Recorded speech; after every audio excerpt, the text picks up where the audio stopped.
Hey everyone, thanks for learning to play games. My name is Lance, and in today's video I'm going to be taking a look at another enemy pack for Shadows of Brimstone. This is Enemy Swarm Pack number 1, HellBats, and this is going to incorporate a brand new set of HellBats and some new variants, as well as the hatchling spires that are going to constantly spawn these different variants until you take care of them. And they're no pushovers either, as they are going to have plenty of defenses that are going to make your heroes pay every time that they damage them. And this pack is going to include a number of different things, including some other world cards and some new encounter cards you can incorporate into there, as depending upon how you want to use this pack. And again, there's going to be 3 brand new variants to the HellBats that you can use in the different worlds based on where you're going to be confronting these things, as they pop up all over the place. And so no matter which world you're in, you can choose to incorporate some of these into that environment if you're looking at going against them.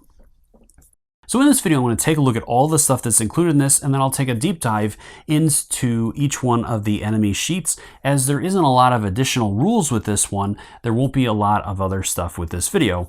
But let me know in the comments down below what you think of this, if you enjoy these videos, and if there's any other suggestions for these, whether you want to see some additional stuff within these that would make these videos more useful to you or whatnot. I love hearing from you and starting a conversation, as I really love Shadows of Brimstone, and I love to dig back into some of these different enemy packs and explore some of this stuff. So let me know in the comments down below what you would like to see around this as well.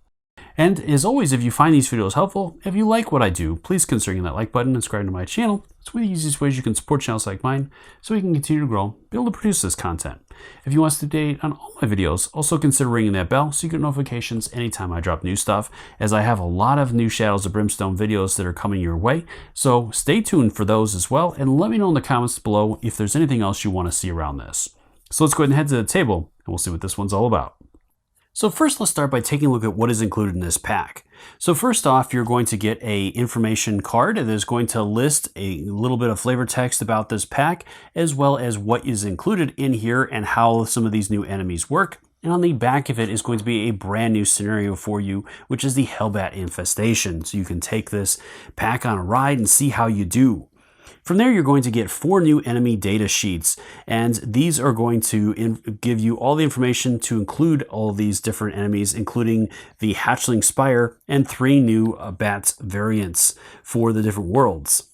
From there, you're going to get 5 new encounter cards, one for the Mine, Forbidden Fortress, Swamps of Jurgon, the Caverns of Cinder, and the Belly of the Beast. You're also going to receive 1 new Darkness card, 3 new other world cards. You can incorporate the HellBats and their variants into those worlds, as well as 6 new threat cards, 2 low, 2 medium, and 2 high. You're also going to receive 3 of the hatchling spires and 6 additional HellBats. The first new enemy group I want to look at are the hatchling spires, and these are a defensive structure more or less that spawns new enemies. So these are ones that you want to get your heroes into as quickly as possible to destroy, but they have some nasty tricks up their sleeve. So moving on, they are a large enemy, they have 0 initiative, and they have a number of abilities. First off, they're immobile, so they are not going to move, and they cannot be moved in any way.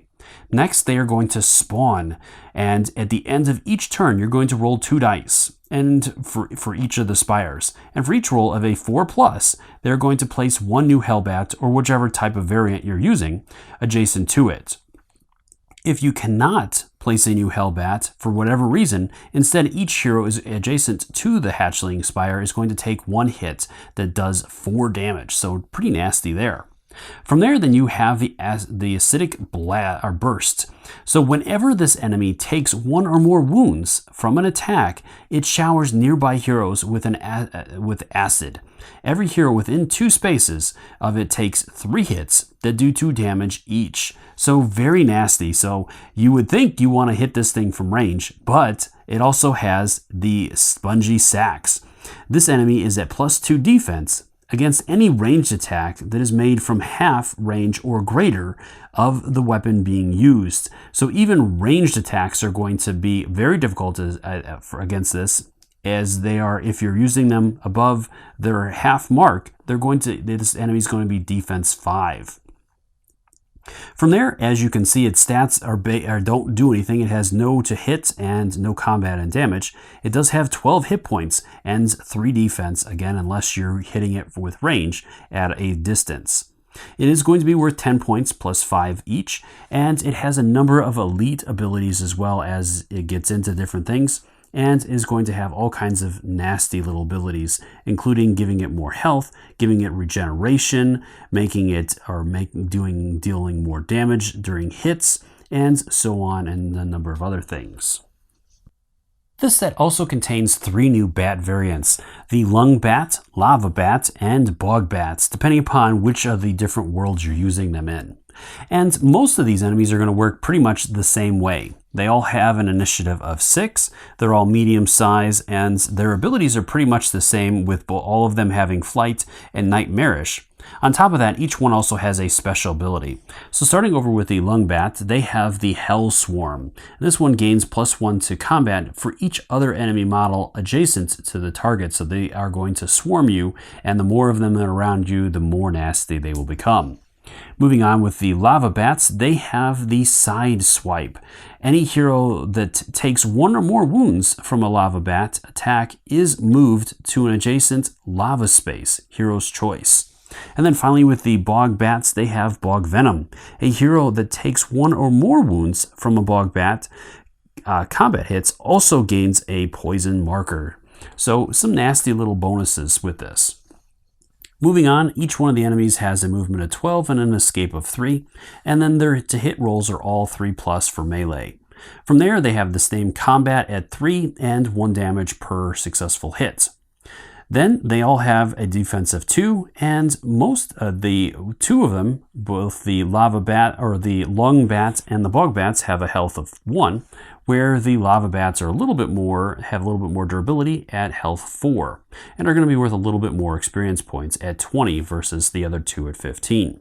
The real variance comes in with the elite chart, as each one of these enemies is going to have a collection of different types of abilities on their elite charts, and each one is also going to get other bonuses based on how many elite abilities that they have, and for each one they have, they're going to get a different bonus. For example, the lung bats, they are a +1 defense and +1 health for each elite ability that they have, and each one is a little bit different with some of the different abilities that they are going to have. Well, I hope you found this video helpful in deciding whether or not this is an enemy pack you'd like to add to your games of Shadows of Brimstone. Again, let me know in the comments down below if there's anything else you would like to see around this, or other enemy packs you'd like me to cover, and until next time, I'll see you later.